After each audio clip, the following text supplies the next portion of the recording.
जनतेसाठी कुणाशी भेटणारा आपला चॅनल सत्यमुख।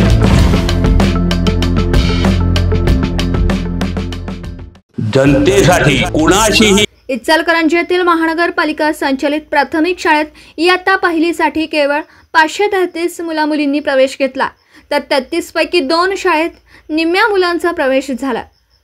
सुमारे 4 लाख लोक वसाहत असलेल्या इचलकरंजी नगरीत यंत्रमा कामगार यांची संख्या मोठी आहे।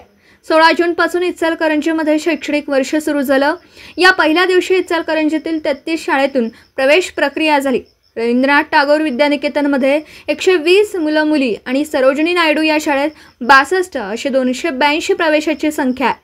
उर्वरित 31 शाळेत 258 इतके प्रवेश झाले। इमडपा शाळेतील 533 पैकी 452 मराठी माध्यमातील असून यात 227 मुलं आणि 225 मुली असे प्रमाण आहे, तर 8 उर्दू माध्यमाच्या प्रवेशात 34 मुले आणि 47 मुलींचा समावेश आहे। तर 33 शाळेतून 533 विद्यार्थ्यांना प्रवेश देण्यात आला। यात 261 मुले व 272 मुलींची संख्या दिसून येते, पण मुलींची संख्या जादा आहे। ई मनपा शाळेतील सर्व 8500 मुलांसाठी मनपा प्रशासनाने सुमारे 80 लाख रुपये गणवेश आणि शैक्षणिक साहित्य यासाठी खर्च केला। एकूण चित्र पाहता फारसे यश मिळालं नसल्याचं दिसतं।